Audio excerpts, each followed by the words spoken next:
بسم اللہ الرحمن الرحیم۔ روایات میں آتا ہے کہ حضرت علی کرم اللہ وجہ الکریم کی ذات گرامی پر ایک لمبے عرصے تک لعنت اور طعن و تشنیع اور سب و شتم کیا جاتا رہا، اور یہ کروانے والا شخص کوئی اور نہیں بلکہ ایک صحابی رسول ہی تھا۔ آخر کیا وجہ تھی کہ حضرت علی رضی اللہ تعالی عنہ جیسی ایک مقدس ہستی کی شخصیت پر لعنت اور طعن و تشنیع اور سب و شتم کیوں کروایا جاتا رہا، اور اس کا تدارک کروانے والی شخصیت کون تھی جس اسلامی سلطنت کی بنیاد نبی صلی اللہ علیہ وآلہ وسلم نے رکھی، اور جس کی آبیاری خلفائے راشدین اور دیگر صحابہ کرام علیہ اجمعین نے اپنی جانوں کے نذرانے پیش کر کے کی۔ پھر نبی کے تربیت یافتگان ہدایت اور روشنی کے مینار صحابہ کرام کیوں تھوڑے ہی عرصے کے بعد آپس میں بغض اور عداوتوں کا شکار ہو گئے۔ اس سلسلے کی ایک کڑی مولا کائنات سیدنا علی پر سب و شتم کا ہونا بھی ہے، جو کہ لا تعداد مستند روایات سے ثابت ہے۔ ساتھیو، عربی لفظ سب و شتم کے معنی گالی دینا بھی ہے، کسی کو غلط کہنا بھی ہے، کسی کو کسی بات پر ٹوکنا بھی ہے، کسی کو آڑے ہاتھوں لینا اور تنقید کرنے کو بھی سب و شتم ہی کہتے ہیں۔ اہل تشیع کی طرف سے اکثر اوقات یہ بات کہی جاتی ہے کہ حضرت معاویہ نے اپنے گورنروں کو حکم دے رکھا تھا کہ ہر خطبے میں امیر المومنین علی کو گالیاں دیں اور انہیں برا بھلا کہیں۔ اس کام کو وہ خود بھی کرتے تھے، اپنے ہر خطبے میں سیدنا علی رضی اللہ تعالی عنہ کو برا بھلا کہتے تھے، اور وہ یہ بھی کہتے ہیں کہ جب امیر المومنین حضرت علی رضی اللہ تعالی عنہ پر معاویہ ابن سفیان کی طرف سے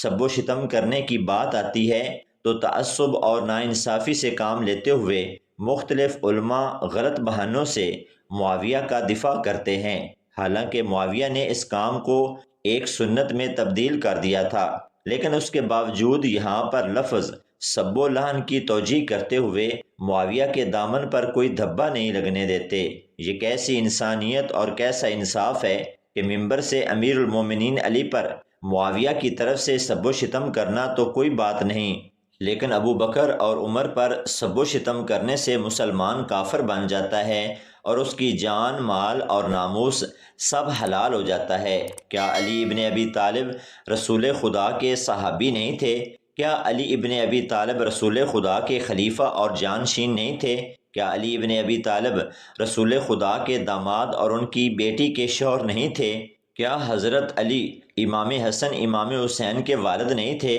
علی ابن ابی طالب یہ سب کچھ تھے، تو پھر ان پر سب و لعن کو کیوں شرعی اور قانونی رنگ دیا جاتا ہے، اور جو ان پر اس بدعت کا آغاز کرتا ہے اور پھر اس بدعت کو سنت میں تبدیل کر دیتا ہے، اسے کیوں خال المومنین کا لقب دیا جاتا ہے؟ عزیزان گرامی، اہل شیعہ کا یہ اعتراض یقیناً قابل بحث ہے، کیونکہ مولا علی رضی اللہ تعالی عنہ نے فرمایا، اس ذات کی قسم جس نے دانے کو پھاڑا اور روح کو تخلیق کیا، نبی صلی اللہ علیہ وسلم نے مجھے بتا دیا تھا کہ میرے یعنی علی ابن ابی طالب کے ساتھ مومن کے سوا کوئی محبت نہیں کرے گا اور منافق کے سوا کوئی بغض نہیں رکھے گا۔ علامہ ابن کثیر اور ابن تیمیہ اس کے بارے میں کیا لکھتے ہیں، آئیے جانتے ہیں۔ حضرت علی پر سب و شتم کا سلسلہ بنو امیہ کے دور میں باقاعدہ حکومتی سطح پر کیا گیا، خاص طور پر حضرت معاویہ کے زمانے میں ممبروں پر حضرت علی کو گالیاں دینا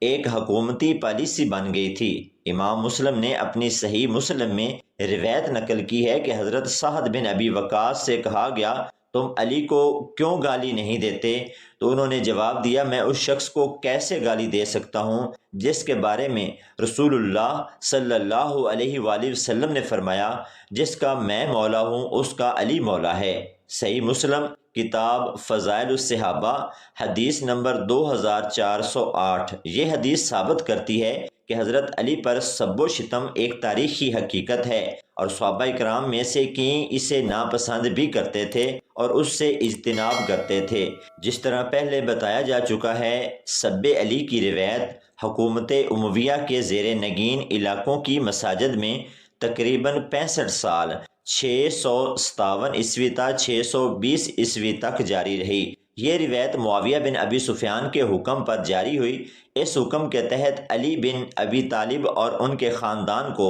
اموی حکومت کی تمام مساجد میں جمعے کے خطبے کے دوران میں طعن و تشنیع کا نشانہ بنایا جاتا تھا۔ صحیح مسلم، ابن ماجہ اور ترمذی شریف کی متفقہ حدیث ہے کہ جب معاویہ نے سعد بن ابی وقاص کو گورنر بنایا تو سعد کو حکم دیا اور کہا کہ تمہیں کس چیز نے روکا ہے کہ تم ابو تراب یعنی علی ابن ابی طالب پر سب نہ کرو۔ اس پر سعد نے کہا، میں نے رسول اللہ سے علی کے متعلق 3 ایسی باتیں سنی ہیں جس کے بعد میں کبھی علی پر سب نہیں کر سکتا۔ صحابی سعد بن ابی وقاص نے مدرجہ ذیل 3 وجوہات کا حوالہ دیتے ہوئے حکم ماننے سے عذر کا اظہار کر دیا۔ قرآن کے مطابق علی اہل بیت میں سے ہیں جن کو اللہ تعالیٰ نے تمام برے عناصر سے پاک کر دیا ہے۔ پیغمبر اسلام کے مطابق علی کا تعلق ان سے ایسا ہی ہے جیسے ہارون کا تعلق موسیٰ سے تھا، تو ایسی ہستی پر میں سب و شتم کیسے کر سکتا ہوں؟ پیغمبر اسلام نے جنگ خیبر کا پرچم علی بن ابی طالب ہی کو عطا کیا تھا اور اللہ نے ان کو فتح سے نوازا اور ان کو پرچم نوازنے سے پہلے فرمایا تھا کہ میں کل ایک ایسے شخص کو پرچم دوں گا جو اللہ سے اور اللہ کے رسول سے محبت کرتا ہے اور اللہ اور اس کا رسول بھی اس سے محبت کرتا ہے، تو کیا ایسے شخص پر میں سب و شتم کروں؟ سعد بن ابی وقاص نے معاویہ ابن ابی سفیان سے کہا کہ اگر تم میری گردن پر آرا بھی رکھ دو کہ میں علی ابن ابی طالب پر سب کروں تو تب بھی میں کبھی علی پر سب و شتم نہیں کروں گا۔ کیا معاویہ کا یہ اقتدام بھی اجتہادی غلطی تھی یا بغاوت، ظلم، اناد، حسد، بغض مرتضوی؟ صحیح مسلم میں ہے کہ علی سے بغض منافق رکھے گا، یا یہ گالیاں دینے والی سب روایات جھوٹی ہیں۔ حضرت علی علیہ السلام کو 60 سال تک ممبروں، نشستوں میں وعظ و نصیحت اور خطبہ کے ذریعے اور درس و تدریس کے ذریعے خطبہ اور محدثین کے درمیان برا بھلا کہا جاتا رہا، اور یہ سلسلہ اس قدر مفید اور مؤثر ہوا کہ کہتے ہیں کہ ایک دن حجاج نے کسی مرد سے غصے میں بات کی اور وہ شخص قبیلہ بنی ازد کا رہنے والا تھا۔ اس نے حجاج کو مخاطب کرتے ہوئے کہا، اے امیر، مجھ سے اس انداز سے بات نہ کرو، ہم بافضیلت لوگوں میں سے ہیں۔ حجاج نے اس کے فضائل کے متعلق سوال کیا۔ اس نے جواب دیا کہ ہمارے فضائل میں سے ایک فضیلت یہ ہے کہ اگر کوئی چاہتا ہے کہ ہم سے تعلقات بڑھائے تو سب سے پہلے ہم اس سے یہ سوال کرتے ہیں کہ کیا وہ ابو تراب کو دوست رکھتا ہے یا نہیں۔ جب عمر بن عبدالعزیز خلیفہ بنے تب انہوں نے سب علی کی روایت کو ختم کیا، تاہم ابن جریر طبری لکھتے ہیں کہ سب علی کی یہ روایت خلافت امویہ کے سقوط پر ہی ختم ہو سکی۔ تہذیب التہذیب میں حافظ ابن حجر عسقلانی، طبقات الکبریٰ میں ابن سعد اور تاریخ طبری میں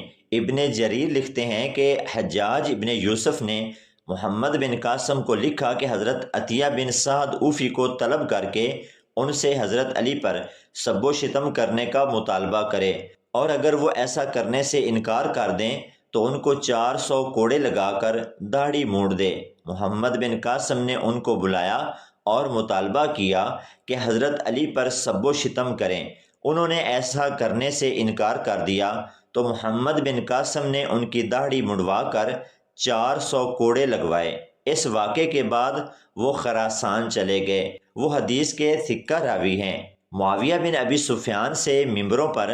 علی ابن ابی طالب کو سب کرنے کے حکم سے قبل ایک بار جب علی کے ساتھیوں نے معاویہ بن ابی سفیان پر سب و شتم کرنے کی کوشش کی تو علی المرتضیٰ نے اپنے اصحاب کو جنگ صفین میں معاویہ کو سب کرنے اور برا بھلا کہنے سے منع فرمایا اور اس عمل کی نہیں کی۔ علی بن ابی طالب کی فوج میں سے حجر بن عدی اور عمر بن حمق نے معاویہ اور اہل شام پر لعنت کی اور برا بھلا کہا تو مولا علی نے انہیں ایسا کرنے سے روکا، تو انہوں نے پوچھا کیا ہم حق پر نہیں؟ جواب دیا کہ ہم حق پر ہیں اور وہ باطل ہیں، لیکن پھر بھی میں گالم گلوچ کرنے کو